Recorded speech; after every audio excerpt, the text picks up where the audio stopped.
ये भाग प्रथम राजनीति विज्ञान द्वितीय प्रश्न पत्र।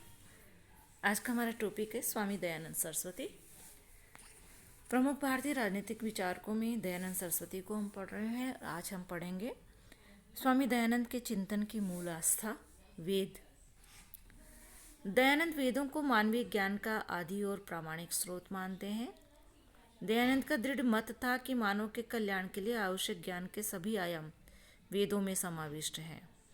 दयानंद के अनुसार वेद मानवीय कृति नहीं है अपितु अपौरुषेय है, यानी इसकी रचना किसी पुरुष ने किसी इंसान ने नहीं की है। वेदों की अपौरुषेयता से उनका तात्पर्य ये था कि वेदों में संचित ज्ञान मानवीय मस्तिष्क और विवेक की तुलना में उच्चतर ज्ञान है। उनके अनुसार वेदों में निहित विचार ईश्वर द्वारा उत्कृष्टतम ज्ञान के रूप में मनुष्य मात्र के हित में उत्पन्न किए गए हैं और वेदों का अनुसरण करने से मनुष्य का सर्वतोन्मुखी कल्याण संभव है। दयानंद ने स्पष्ट किया कि वेदों में भौतिक, लौकिक और आध्यात्मिक समस्त प्रकार का ज्ञान समाविष्ट है। उनके अनुसार वेदों में दो प्रकार की विद्याओं का विवेचन है, एक अपरा, दूसरी परा। दो प्रकार की विद्याएं, अपरा और परा। दयानंद के मत में अपरा विद्या के अंतर्गत भौतिक और लौकिक पदार्थों के गुणों और लक्षणों की मीमांसा की गई है। वहीं पर विद्या के अंतर्गत सर्वशक्तिमान ब्रह्म की प्राप्ति का मार्ग जो है वो सुझाया गया है।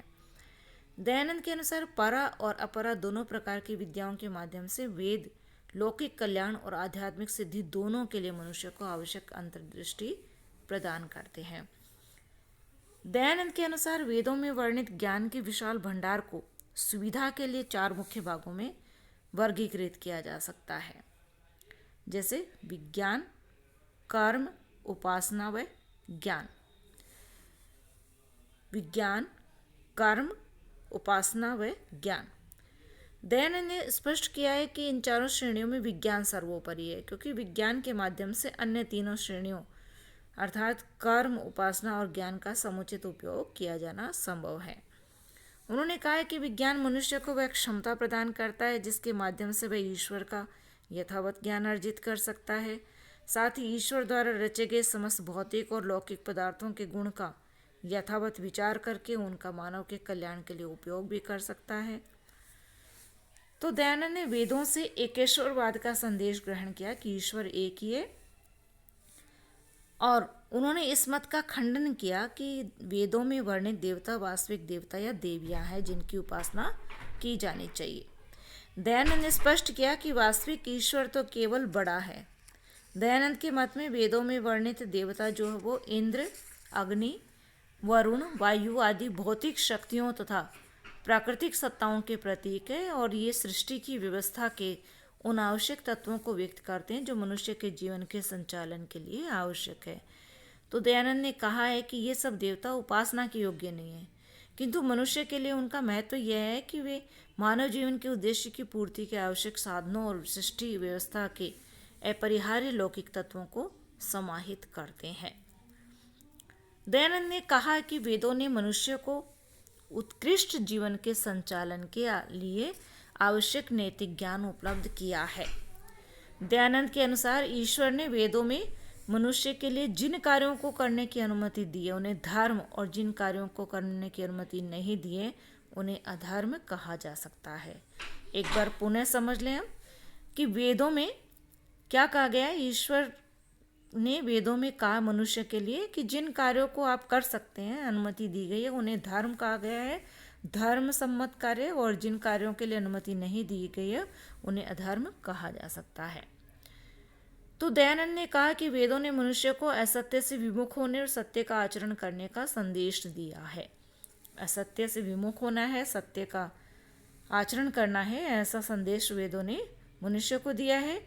दयानंद का मत है कि सत्य के प्रति आस्था के वेदों के संदेश को जीवन में अपनाकर समाज मानव मात्र के कल्याण के पथ पर अग्रसर हो सकता है। तो इस तरह से वेदों के मंत्रों के आधार पर दयानंद ने प्रतिपादित किया है कि मानवीय जीवन को यम और नियम आधार पर संचालित किया जाना चाहिए। दयानंद के अनुसार यम मानवीय आचरण के शाश्वत और सार्वभौम सैद्धांतिक पक्षों को व्यक्त करते हैं। उनके अनुसार नियम यमों के अनुरूप मनुष्य के समुचित व्यवहार के मापदंडों के रूप में समझे जा सकते हैं। यम में 5 मुख्य तथ्यों को स्वीकार किया है, जिसमें अहिंसा, सत्य, अस्तेय, किसी पदार्थ की इच्छा न करना, ब्रह्मचर्य और अपरिग्रह यानी अनावश्यक पदार्थों और वृत्तियों में रुचि न लेना, अहंकार के दोष से मुक्त रहना। तो इस तरह से ये यम में 5 मुख्य तथ्य हैं। एक बार पुनः सुन ले। अहिंसा अर्थात सबके प्रति द्वेष के भाव का परित्याग करके प्रेम को धारण करना। सत्य अर्थात मन, वचन और कर्म में सत्य के प्रति निष्ठावान रहना। अस्तेय अर्थात अनाधिकार किसी वस्तु या पदार्थ की इच्छा न करना। ब्रह्मचर्य अर्थात इंद्रियों पर नियंत्रण रखना। और अपरिग्रह यानी अनावश्यक पदार्थों और प्रवृत्तियों में रुचि न लेना, अहंकार के दोष से मुक्त रहना। नियमों में, ये तो यम थे 5, नियमों में दयानंद ने पवित्रता, संतोष, पुरुषार्थ, अनालस्य, तप, स्वाध्याय, ईश्वर की आराधना को सम्मिलित किया है। तो दयानंद ने वेदों को अपने चिंतन का मूल आधार बनाया, किंतु उनके चिंतन पर मनुस्मृति, कौटिल्य के अर्थशास्त्र, शुक्र नीति आदि ग्रंथों का भी स्पष्ट प्रभाव है। अपने ग्रंथ सत्यार्थ प्रकाश में उन्होंने विभिन्न सामाजिक व राजनीतिक संदर्भों में मनुस्मृति से प्रचुरता से उदाहरण दिए हैं। विभिन्न प्रसंगों में उन्होंने कौटिल्य के अर्थशास्त्र, चाणक्य नीति तथा शुक्र नीति से भी उदाहरण देकर अपने मत को स्पष्ट किया है। तो ये था वेदों के बारे में दयानंद के चिंतन की मूल जो आस्था है, वेद जो है उनके बारे में दयानंद के विचार। धन्यवाद।